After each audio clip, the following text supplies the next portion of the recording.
en cuanto al liderazgo, hay muchas clases de liderazgo. Está el liderazgo autocrático, liderazgo burocrático, hay muchas clases de liderazgo. Pero este hombre se enfocó en el liderazgo transformacional. Y él dice, se llama McGregor, él dice que el liderazgo transformacional es aquel que puede influir en la vida de la gente para que la gente cambie sus expectativas. Influir en la vida de las personas para que las personas cambien sus expectativas. Amén. Y este hombre le cogió tarde, porque hace 2000 y pico de años atrás, que alguien llamado Jesús nuestro Salvador, inspiró no solamente a personas que tenían la capacidad, ¿verdad?, de sentarse a escuchar a alguien como McGregor, porque él no le hablaba a personas de abajo, no, él le hablaba a personas, ¿verdad?, que tenían cierto nivel para entender lo que él hablaba. Pero Jesús es y será la mayor inspiración para toda la humanidad. Amén.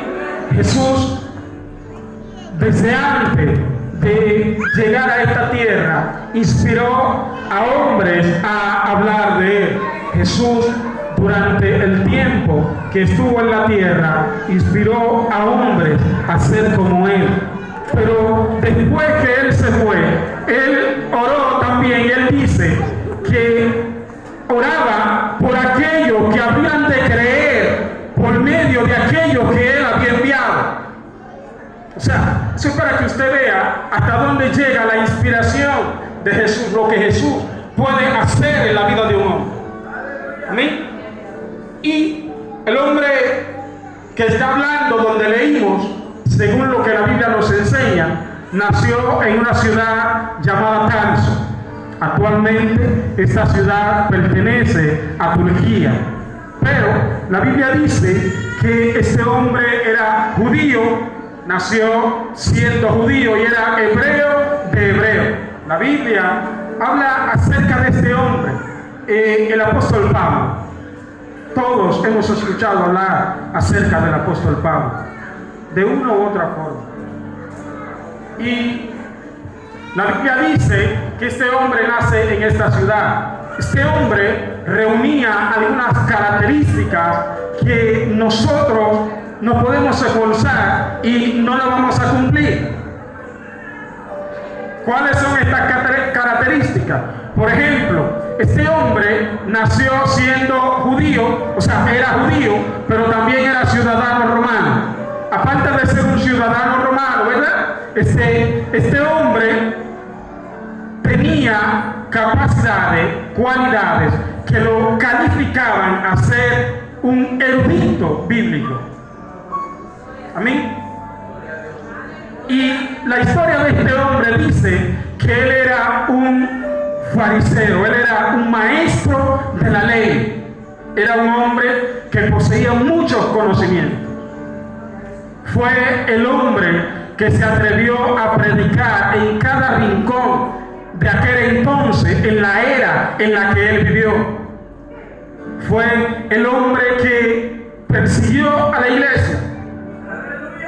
Fue el hombre que se paró, y dice la Biblia que de repente una serpiente venenosa lo mordió, y dice que él simplemente se paró, sacudió la serpiente y nada le pasó. Este es el apóstol Pablo. Y el apóstol Pablo nos enseñó mucho en la Biblia, o sea, Dios le reveló a él para que nosotros aprendamos cosas que muchas veces nosotros no las ponemos en práctica, pero están ahí. Por ejemplo, la pastora Claudia ahorita, yo la vi que ella decía acerca del liderazgo, ¿verdad? Del pastor, que es una de las partes más atacadas en la iglesia. ¿Por qué? Porque la iglesia tiene la percepción de que el pastor es un individuo multifacético que debe estar en todo. Esa es la ideología que la iglesia tiene, de que el pastor debe estar en todo. No, si yo soy pastor de una iglesia, yo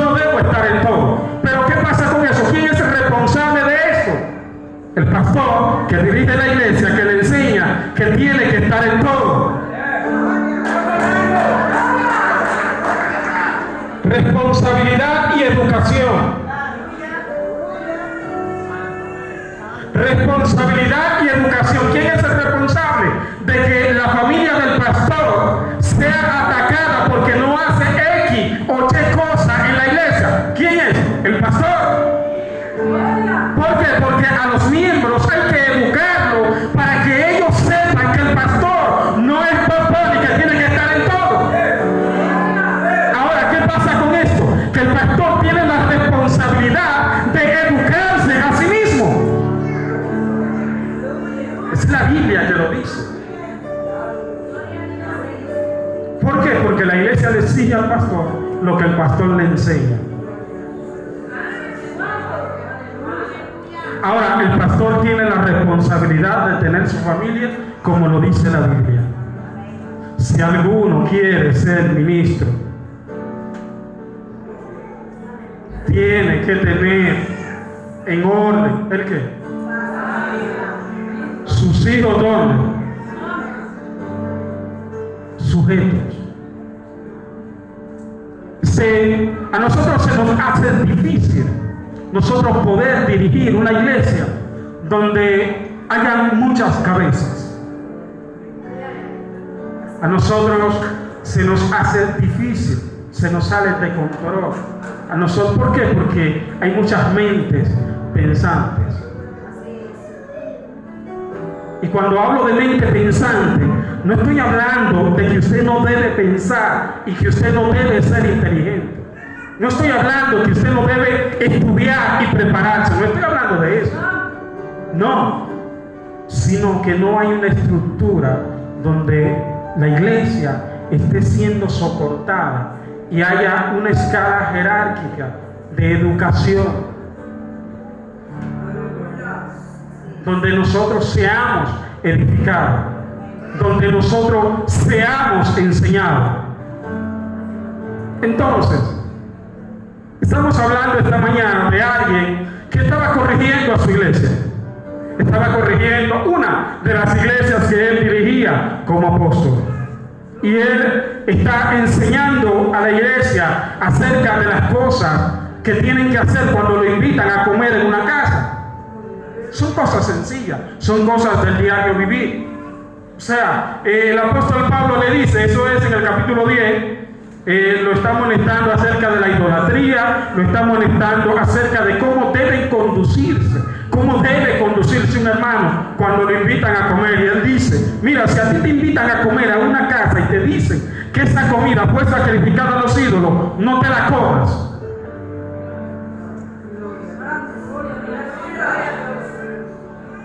No te la comas, no por ti, porque los ídolos nada son. El apóstol Pablo está estableciendo un principio que todo creyente debe tener claro. Hay gente que son evangélicos y ellos tienen miedo a que un brujo viva al lado de su casa.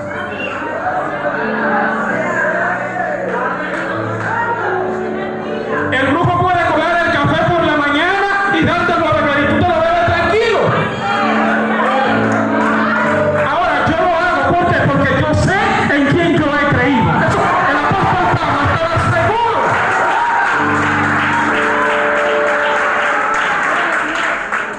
Ahora bien, el apóstol Pablo dice, no es por la conciencia tuya. ¿Por qué? Porque tu conciencia debe estar tranquila. O sea, tú no debes temer a ídolos, tú no debes temer a cosas. Satanás puede hacer lo que él quiera alrededor tuyo, pero a ti no te puede tocar. Ahora, no se meta donde no lo han llamado. No se meta donde no lo han llamado. ¿Por qué? Porque usted va a tener un problema. En una ocasión hubo alguien, ¿verdad?, que su abuela tenía santos. Quizá el hermano Rigo se acuerde de eso. Amarili se está riendo por ahí, ella sabe.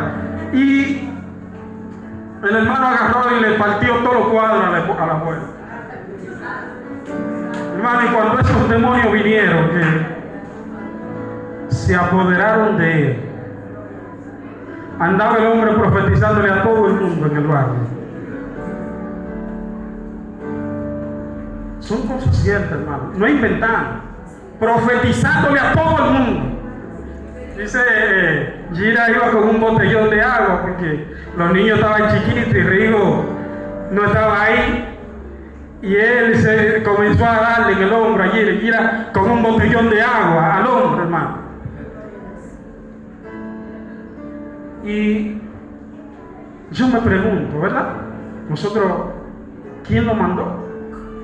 Porque él dice que fue Dios que lo mandó. Entonces, otra pregunta es, ¿tenemos nosotros autoridad sobre los demonios? Son cosas que nosotros debemos analizar. No todo el mundo en la iglesia está preparado para ministrarle a gente endemoniada. Entonces, nosotros necesitamos ser educados en lo que podemos hacer y en lo que no podemos hacer. Ahora bien, el apóstol está escribiendo y él llega a un punto donde él le dice a sus seguidores: sed pues imitadores de mí. ¿Cómo qué? Como yo de Cristo. El apóstol Juan dice: sed imitadores de Dios como hijos amados. Hay personas que están esperando que Dios los lleve a las naciones para ellos poder hacer cosas buenas. Hay gente que está esperando que Dios lo bendiga para ellos poder ayudar a otros. Hay gente que quiere ir a predicar a Estados Unidos, otros quieren ir a predicar a Haití, otros quieren ir a Ecuador, otros a Guatemala, y etc. Cada quien tiene una visión, ¿verdad?, de dónde quiere llegar. Hay otros que están sentados y quieren ir a esos lugares a predicar. El apóstol Pablo, cuando se convirtió, él no tuvo el deseo de salir a predicar. Él primero se sentó a aprender. Él primero se sentó a aprender. Y dice la Biblia que él duró 14 años aprendiendo. Pero no aprendiendo para ser fariseo, no. Fue después que se convirtió a Jesucristo. Y él dice que todo lo que él predica, ¿verdad?, fue el evangelio que él recibió del Señor. ¿Por qué? Porque él era un apóstol y él no estuvo con Jesús. Ahora a él Jesús se le apareció y él duró 14 años aprendiendo. Pero el apóstol Pablo podía salir, ¿verdad?, con el conocimiento judío que él tenía. Lo que pasa es que de una forma funciona la creencia que tú tenías en el mundo y de otra forma funciona cuando tú vienes al evangelio. Todo creyente en Jesucristo, antes de ser encomendado en una tarea, en una asignación, en un ministerio, debe ser educado. ¿Para qué? Para evitar los errores que se cometen. Ahora, la responsabilidad de esto cae ¿sobre quién? Sobre el líder. El apóstol Pablo se puso como ejemplo y él dice: sed imitadores de mí, así como yo de Cristo. O sea, así como yo aprendí de Cristo, imítenme a mí. Y ya ustedes están imitando a Cristo. La pregunta es: ¿tú puedes pararte frente a la gente que conviven contigo y decirle: mira, así como yo soy imitador de Cristo, sé tú imitador de Cristo? ¿Puedes pararte? Y hay muchos que dirán: pero es que yo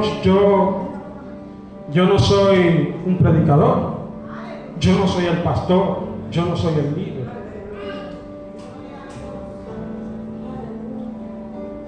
Yo no soy, ¿verdad?, el líder de damas, el líder de caballeros. Hay muchos que podrían decirlo. Pero, ¿de quién es la responsabilidad si el hijo de la casa se pierde? ¿Del pastor o del padre de la casa? ¿De quién es la responsabilidad? ¿Por qué? Porque muchas personas quieren influenciar gente que están fuera de su alcance, pero a la gente que está dentro de su alcance no lo quieren influenciar. Entonces, algo que me llamó la atención de este estilo de liderazgo es que tú puedes practicar algo. Actualmente en la República Dominicana hay una institución, se llama AMWE. Muchos han escuchado hablar de AMWE. Ellos utilizan lo que es la microinfluencia. ¿Cómo? Bueno, Carlos y yo somos amigos. Ellos dicen que si Carlos y yo somos amigos, en vez de yo venderle a Juan, que está fuera de mi alcance, ellos me dicen, no, trata de venderle a Carlos. Entonces, es así mismo como debería funcionar el Evangelio. ¿Cómo? Yo no tengo el alcance de predicarle a Carlos, pero yo sí tengo a Yolanda cerca. A ella sí yo tengo que tratar de convencer. Entonces, aquí hay un principio, y es que nosotros debemos aprender a conquistar nuestro entorno primero antes de tratar de conquistar